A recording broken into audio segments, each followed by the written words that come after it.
What's going on, everyone? Welcome back to the show. Okay, so today's going to be a really good video. It's going to be a little bit different. We're going to talk about a solution when it comes to the cost of living, when it comes to everything that's going on in the U.S. right now. We're going to talk about a solution. But before we do that, I want to show you guys what the issue is, where we are, where the problem is, because in a lot of videos, I talk a lot about what's going on and how politicians are saying one thing and not doing it, or they might be talking about a raise for Social Security and then you never see that, or they're talking about cuts to Social Security. So we're going to take a look at the problem right now, and then we're going to talk about one solution. And this solution, a lot of people are taking advantage of this. And so that's what we're going to focus on in this video. But first off, if you guys can do me a favor, please like the video, subscribe to the channel, hit that little bell notification, and then click all. By clicking all, you'll get notified anytime we post a video. We do daily videos, so by clicking the bell notification and clicking all, you should be getting updated every day. And just a reminder, thank you guys all for your support. I really appreciate it. And you can also follow me on Twitter at the TEC Show Live. Okay, so first thing I want to talk about is the problem, okay? And I talked about this before. I actually showed you guys the video, and I still have people that are saying, you know what, Social Security and Medicare, it's safe. Speaker McCarthy never said that he was going to cut Social Security. Now, I will say, Speaker McCarthy didn't say those exact words. He didn't say that we are cutting Social Security and Medicare. But this is what he said, and you can look at this and determine how you feel about what he's saying. But this is exactly what he said. This isn't the end. Now, he's talking about, this is right after the debt ceiling, right after they went through holding the debt ceiling hostage and all that, and the cuts that they made. Right after that, the next day that the bill was passed, he came out on Fox, and this is exactly what he said. This isn't the end. And he goes on to say, this doesn't solve all the problems. We only got to look at 11% of the budget to find these cuts. Okay, so he's saying right there, we only got to look at 11% of the budget to find those cuts. Okay, so that's what he's saying. So what does he say here? He says, we have to look at the entire budget. Okay, so now he wants to look at everything. Everything on the table. Mandatory spending, discretionary spending, everything is on the table is what he's saying. The majority driver of the budget is mandatory spending. Okay, so obviously, if you're looking at this, you're thinking, okay, now he's talked about the 11% that they could cut from. Now he wants to look at the mandatory spending, and then he says this: it's Medicare, Social Security, and interest on the debt. So those are the three areas that he thinks we could see some cuts. And so by him saying that, he's telling you, not directly, not saying, yes, we're cutting Social Security and this is where we're cutting Social Security. He's just saying, look, these are all on the table. And if they're on the table, you know politicians will find a way to make some cuts because they're on the table. And so that doesn't make me feel comfortable. I don't know about you, but if someone's talking like that and they're talking about cuts, potential cuts coming in the future, and you hear him mention Social Security and Medicare, I would be concerned. I would be very concerned. And so how can he make this happen? We have split government right now. So you have the Republicans are running the House, you have the Senate being run by Democrats, and then President Biden there as a Democrat. So how can you get something like this passed? Well, one way that he can get this done is by using the same formula that he used for the debt ceiling. He can use that when it comes to the appropriations for 2024. So the budget for 2024, you can use those same tactics. Hold it hostage, hold Social Security, Medicare, all these cuts, whatever he wants to do. When they come out with the plan, you can hold that hostage for the 2024 appropriations bill. And if Democrats don't want to go along in the Senate and the president doesn't want to go along, guess what? We're looking at a government shutdown. And that would be another catastrophe for the American people. That would be another catastrophe for our economy. And so that's what he can do. So we'll have to see what happens in September.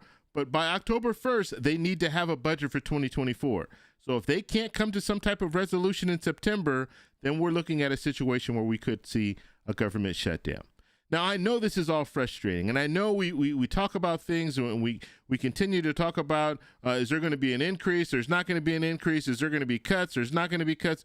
We don't know what's going on in our government. And so you have a lot of people that are retired, and some are not even retired. Some of them, they call them digital nomads, but you have a lot of people who are choosing to leave the U.S. and live somewhere else. Now, first off, this is going to sound like an infomercial, but I'm not being sponsored by them in any way.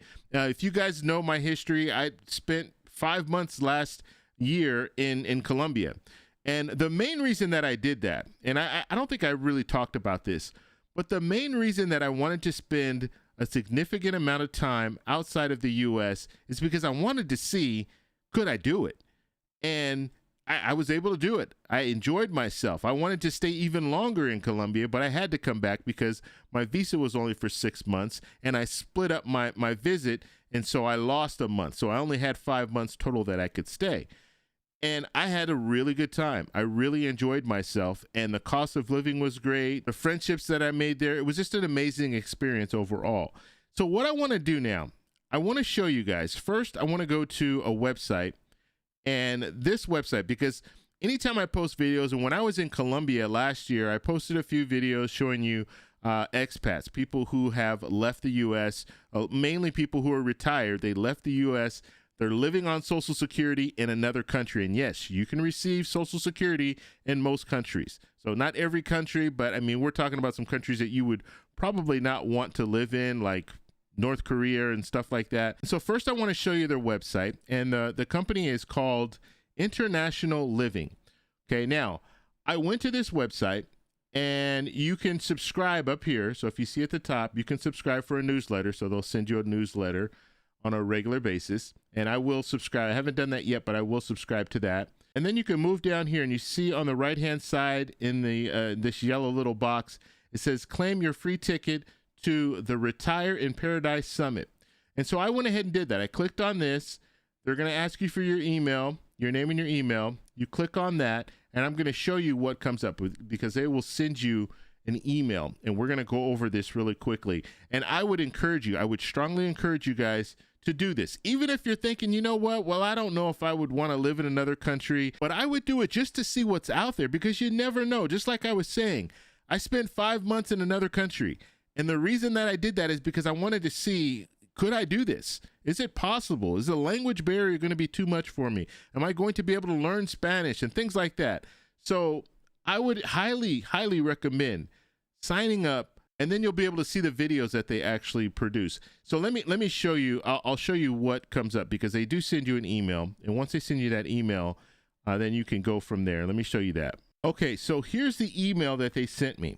Now, in this email, they have more information. I'm just briefly going to go through this, and you guys will get the same thing if you sign up for them to send you this information. So what they're going to do is they're going to send you a video. I think a video a day for 7 days, something like that.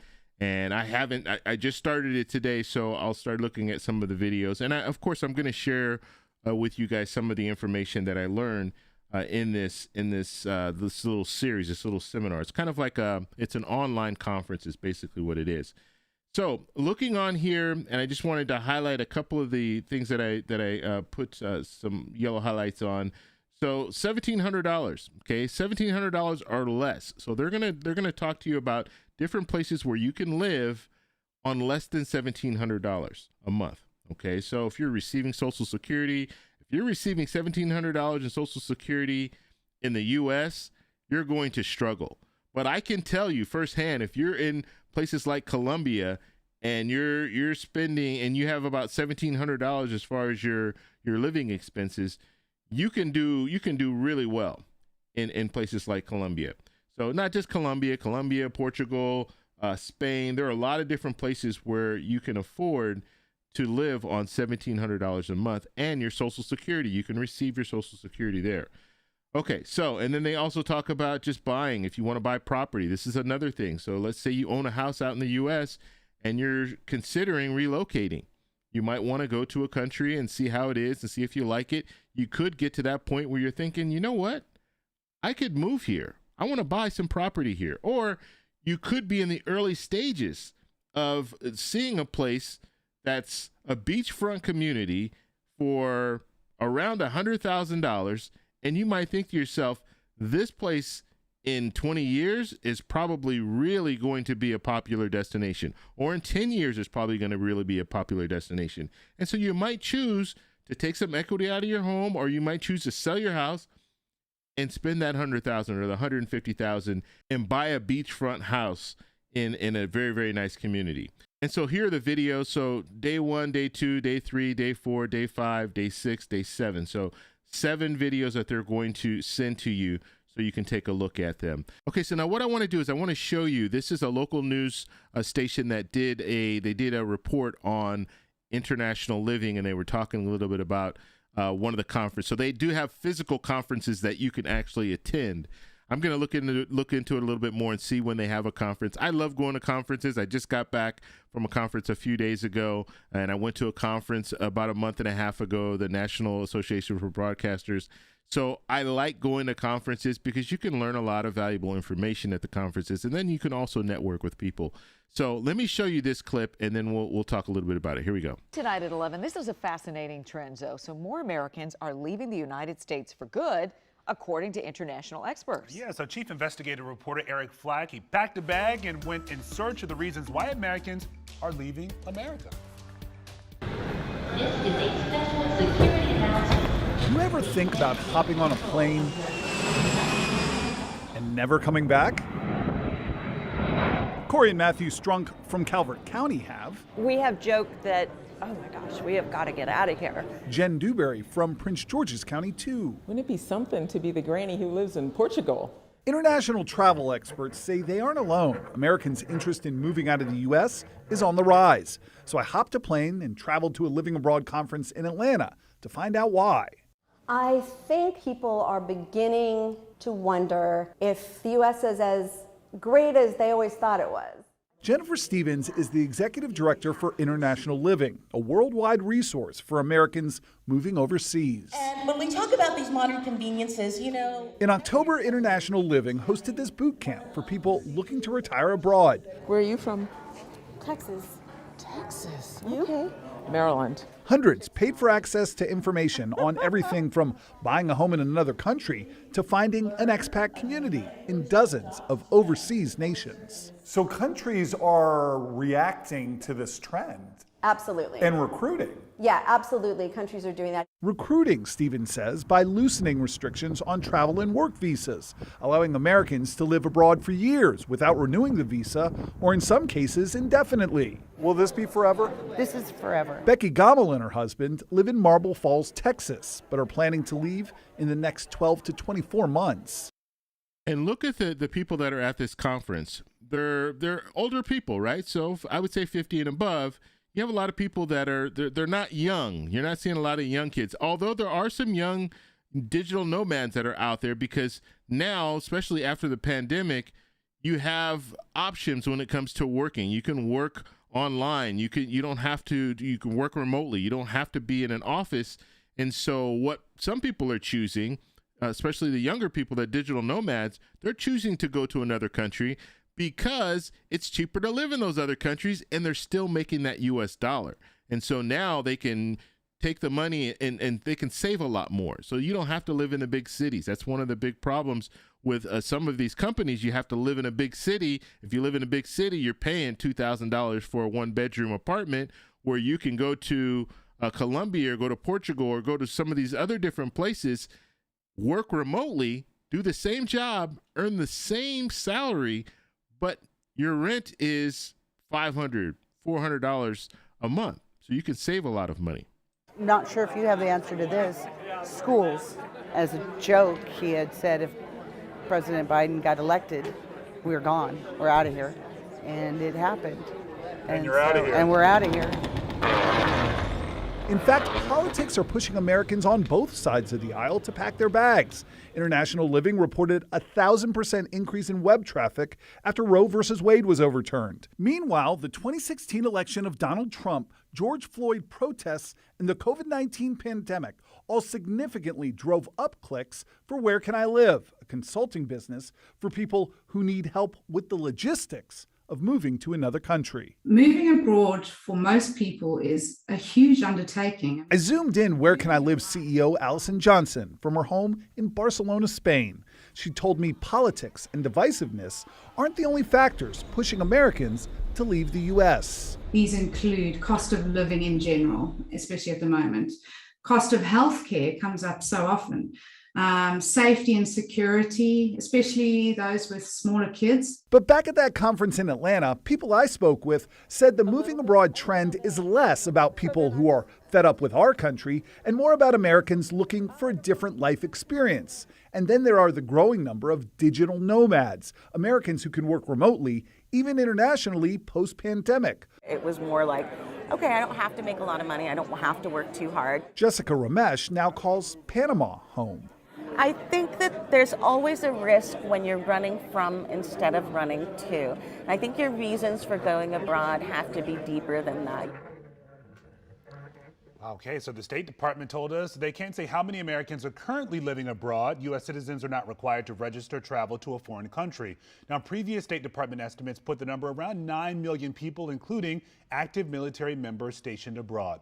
Well, Sunday night at 11 o'clock, Eric will look into a growing movement to recruit voters who are not living in the U.S. anymore. Okay, so that was interesting. So you see there you have a lot of people, and he said over 9 million people are outside of the U.S. He's also including active duty military.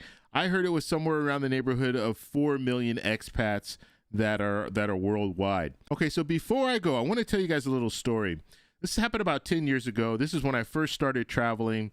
I went to Costa Rica with a friend, and on my way home, we had different flights. So he was flying to Arizona. I was flying back to California. And so as I'm waiting at the gate in the terminal, I started talking with this older lady. And she was just telling me, she just asked me if I liked Costa Rica and all that. And I told her I had a really good time. I really enjoyed myself. And she was saying, yes, she lives out in Costa Rica and she's been living there. At the time, I think she said she'd been living there for like 10 years. And she said that she's just on her way back to the U.S. just for a medical procedure. And then she's going to be headed right back to Costa Rica. She was just saying, I have Medicare, so I'm going to go back. Go ahead and take care of this medical procedure and then fly right back to Costa Rica. It's only a 2-hour flight, so it's not very far when you're thinking about it. And so I was intrigued just because she was living in Costa Rica. And she was telling me how she loves it in Costa Rica and she has a farm. She actually bought a farm. She grows grapes and they make wine. And so she just was enjoying herself in Costa Rica. And I'll tell you, it really was an eye-opener to me because I never thought about living outside of the U.S. But after talking with her, I was thinking, you know what? I could do this. Maybe part-time, maybe not full-time, but I could do 6 months out of the year in another country and then come back to the U.S. and then do 6 months and come back and still have my property and stuff out in the U.S., but look at other opportunities in other countries. I might want to buy some property in another country. And so she got me thinking like that. And when it comes to Costa Rica, just so you know, if you ever want to leave the U.S. and go somewhere and not feel like you're in another country, then move to Costa Rica or go to Costa. I'll just say go to Costa Rica. I don't want to say move. Go to Costa Rica first and see if you like it. But in Costa Rica, you would be amazed at how Americanized Costa Rica is now because you have a lot of expats that are living in Costa Rica. I mean, I'm telling you, they have a Denny's restaurant. I very rarely see Denny's restaurants outside of the U.S. They have a Denny's restaurant. They have Applebee's. They have Popeye's chicken. And so you would be amazed at how many U.S. restaurants are in Costa Rica. Not to mention the infrastructure is really good. And when it comes to the cost of things, it's less than it is in the U.S., but it is starting to get a little more expensive in Costa Rica. So that's why you have people looking elsewhere. That's why you have people looking at Colombia, because Colombia is less expensive than it is in Costa Rica. But Costa Rica, I'm telling you, if you go there, you're going to have an experience much like you would have in the U.S. If you've ever been to like Puerto Rico, it's kind of similar. You go to Puerto Rico, and Puerto Rico is a part of the U.S., but I'm just saying it's kind of that same feel. That's the same feel that I got in Costa Rica. But Costa Rica is very beautiful. You have really, really beautiful beaches. They have really nice national parks. You go to some of their national parks, you'd be amazed. They have this, I can't remember the name of this national park, but it's a lot of waterfalls and things. I mean, it's just amazing. You can go. They have a volcano, an actual active volcano out there as well that you can take a look at. So I enjoyed myself when I was in Costa Rica, but I wanted to travel more at the time. And I was really looking to travel more, and I wasn't even thinking about retirement at that time. We're talking 10 years ago.